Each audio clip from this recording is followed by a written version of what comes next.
faithfully delivering value and interpreting great books from around the world. Hi, this is Sally Talks Books. I'm Woo Hyun, the host for this book. Today, I'm introducing you to the book titled The Origin of History.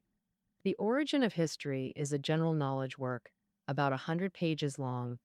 Arnold, a history teacher at the University of East Anglia in the UK, discusses several key questions about history in this book. How has history evolved as a discipline up to today? How do we study it and how should we interpret it? First, let's explore how history as a field has changed over time. I need to clarify something here. In this book, Arnold focuses on the development of history in the Western world. Herodotus, known as the father of history, lived in ancient Greece over 400 years BC. Right at the start of his book, History, Herodotus set the foundation by questioning Homer's epics, aiming to separate fact from fiction. In Homer's Iliad, a key scene shows Paris, Prince of Troy, abducting Helen, which sparked a 10-year war. However, Herodotus argued that Paris and Helen never actually returned to Troy. They got stranded in Egypt. Moreover, in ancient Phoenician culture, seducing women was seen as unethical but not shocking, and they wouldn't raise armies for revenge over it. In other words, Herodotus used credible evidence to distinguish myths from historical writing, and that distinction marks the birth of history. And after Herodotus, another major historian emerged, Thucydides. The Thucydides believed history should focus on recent events, avoiding reliance on old documents or rumors. So, Thucydides drew on his own more experiences and eyewitness accounts to write the famous history of the Peloponnesian War. Now, you might wonder, how is writing about recent events actually considered history? That's not so strange. For example, ancient China valued history with records like Qiju Zhu documenting current dynasty events and emperors' deeds to preserve facts for the future. You could say Thucydides wrote his history not for contemporaries but for posterity. He also held that history is tied to politics and the state and nothing else, a stark contrast to Herodotus. Herodotus's historical writings covered a wide range of topics, and he was always eager to stray from political events to share fascinating customs and mysterious animals from different regions. Whereas Thucydides built a political tower that firmly anchored history, giving rise to a famous anecdote in Western historiography. The Tower of Thucydides, from Thucydides himself through the Enlightenment era, ensconced nearly all historians who wrote exclusively about politics, featuring kings, generals, churches, and governments. After ancient Greece, two Roman scholars infused historical writing with literary elegance. There were the writer Sallust and the politician orator Cicero. Cicero, one of these scholars, argued that all writing must follow specific rules and structures. Historians should impartially state truths, organizing content chronologically and geographically. They ought to highlight human achievements and dissect their underlying causes. They should also write with a composed, flowing style. Ultimately, historical writing must use rhetoric to persuade and resonate with readers. After ancient Rome, Western civilization entered the Christian era. Christianity's greatest impact on history was its linear conception of time. Early Christian historians used the Old Testament to outline 7 ages of human history, placing humanity in the 6th age. This age began with Christ's birth and will conclude with his second coming. Moreover, history became subservient to theology. Since humanity inhabits the 6th age, its duty is to prepare for the 7th, the apocalyptic era. Thus, Christian historians like Eusebius of Caesarea, father of church history, aim to glorify their faith. His histories consistently argued Christianity's antiquity and supremacy over other religions. Theologian St. Augustine, in The City of God, linked historical conflicts to the eternal battle between good and evil. By the Renaissance, history shed its theocratic chains. Historians joined humanists in seeking inspiration from pre-4th century Greek and Roman antiquity. The rhetorical principles advocated by Sallust and Cicero were revered as sacred texts. Historical writing once again became part of philosophy and poetics. Historians of that era believed history should be beautifully written, recording only dignified events and figures, much like Renaissance painters who wouldn't depict peasants. Those historians also showed zero interest in daily life. They portrayed historical figures like Shakespearean protagonists delivering grand monologues. For example, a commander in a historian's account might deliver this speech on the battlefield. My loyal soldiers and dear friends, now is the time to erase all disgrace. Now is when you reclaim your honor and courage to avenge yourselves. He'd ramble on about tyranny, freedom, lives, children, homeland, and God, as if enemies patiently awaited his finish or were delivering equally ornate speeches themselves. By the 16th and 17th centuries, this flowery historical style faced attacks from skeptics. More historians refocused on true stories. Entering the 18th century, the Enlightenment, history became meaningful, specialized scholarship. History connected with philosophical questions, exploring grand themes like reason and human nature. For philosophically minded historians, merely knowing how events occurred wasn't enough. They sought to examine human existence and the complex world's workings through studying the past. The Enlightenment's historical masterpiece was Edward Gibbon's The History of the Decline and Fall of the Roman Empire. This monumental work explored why the Roman Empire declined.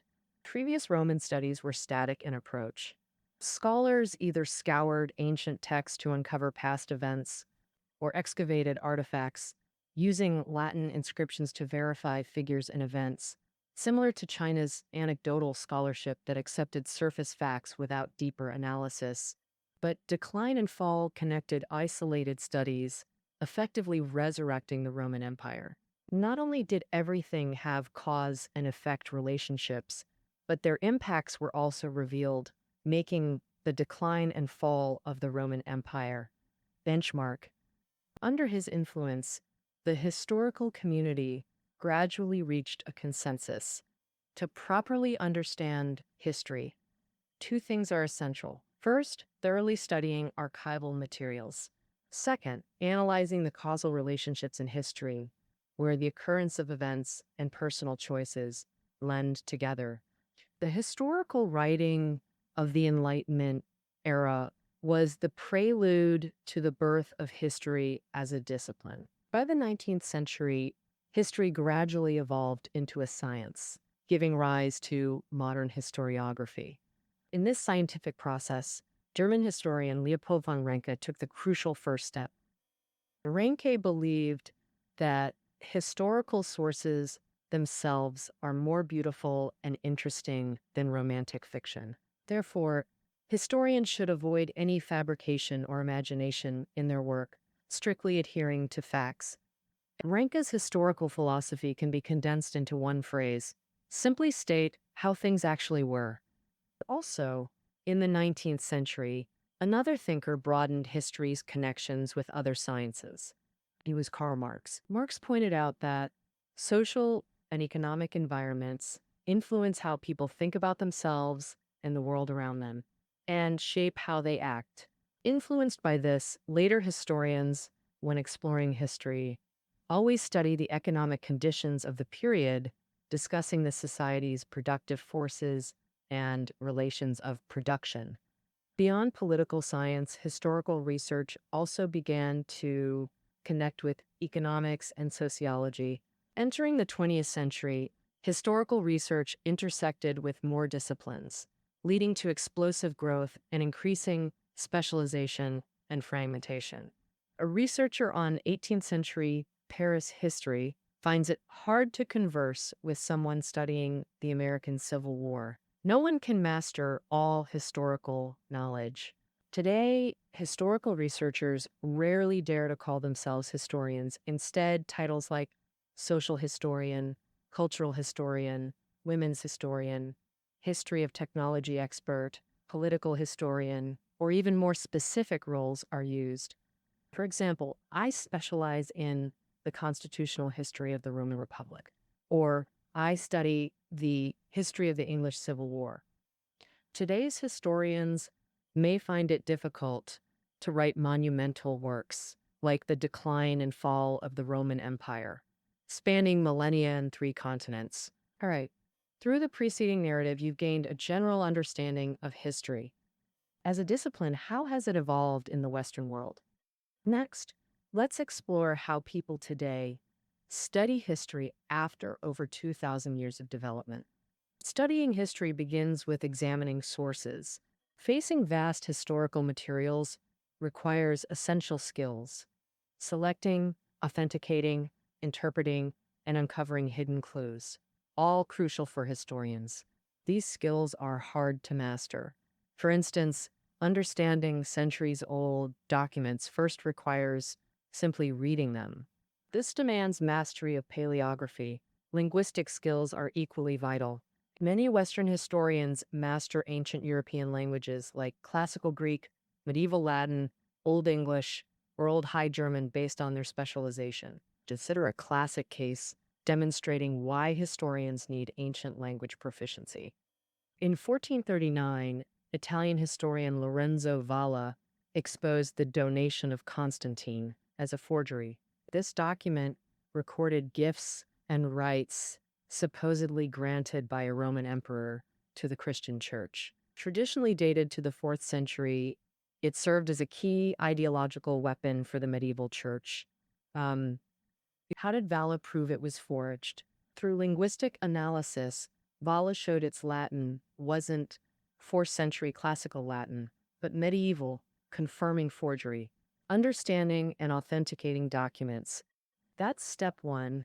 Next comes sifting through volumes, deciding which sources to prioritize. Consider inherent subjectivity in sources, their hidden meanings, and using these as clues to find related materials. French historian François Baudouin famously compared documents to courtroom evidence. Historians should act like lawyers, weighing conflicting evidence to establish timelines, treating sources with calm skepticism. Beyond synthesizing materials, historians must engage with prior scholarship. Say you're studying the English Civil War, you'd need to read at least 50, if not 100, historical works on it published before your research. Moreover, you must not only understand those narratives and assertions, but also take your own stance, agree, refute, or selectively ignore. All this work is called literature research. It's essentially preparatory groundwork. Next, you must let the materials speak, or more precisely, speak through them. Simply presenting the past isn't enough. You also need to interpret the past, explain why people acted as they did, exploring related interests, morals, ethics, philosophies, and ideas. Simply put, it's not just about stating what happened, but what it signified. For instance, it's undisputed that Martin Luther nailed his 95 Theses to Wittenberg Church's door in 1517. But asking why he did it requires historians to uncover causality and construct narrative possibilities. Did Luther aim to reshape Europe's religious landscape, intend to provoke Protestant Catholic war, or nearly mimic predecessors in minor church protest? This demands historians master truth-seeking techniques while possessing rich imagination, extracting facts from dry records, then using reasoning to build cause and effect narratives. Here's the dilemma. If historians must imagine, speculate, and craft stories, doesn't that make history potentially wrong? Or at least highly subjective? Author Arnold concedes, absolutely. Interpretations of identical historical facts vary drastically across eras. Even historians sharing the same era and values present divergent accounts of the same fact due to distinct research methodologies. Yet, Arnold argues this perpetual disagreement is history's allure. Total objectivity is unattainable. Each historian tells only part of the story, but collectively they offer perspectives that shape history's complexity and ensure its perpetual study. Finally, a compelling question: why do people need history? Whether reading it, writing it, or contemplating it. Before stating his own view, Arnold first refutes several common notions about history's purpose. One perspective suggests understanding history helps draw lessons, familiar to us Chinese as using the past to illuminate the present. However, Arnold argues this view may have good intentions but proves meaningless in reality. He states history offers lessons to learn, yet nobody has truly applied them thus far. Another view claims history provides national and ethnic identity.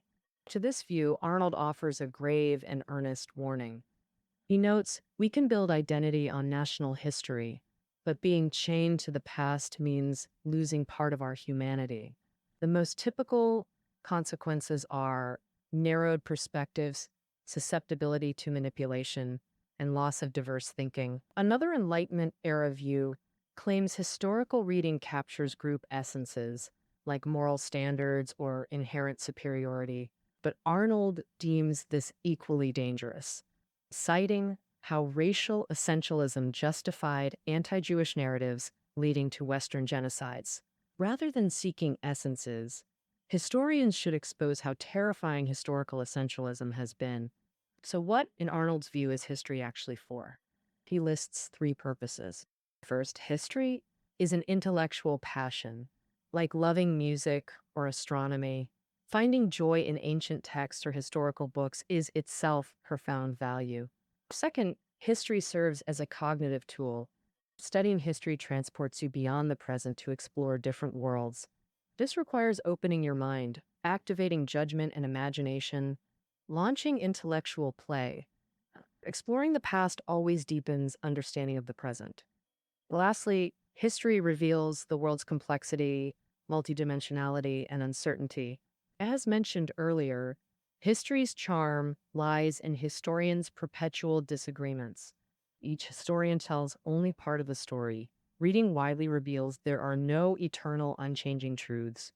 So, when someone claims this is the only way things have been done, or that things have always been this way, history buffs will scoff from the bottom of their hearts.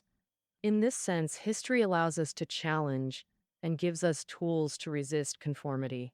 All right, that wraps up our discussion of the origin of history. You'll find reading notes below the audio. See you tomorrow.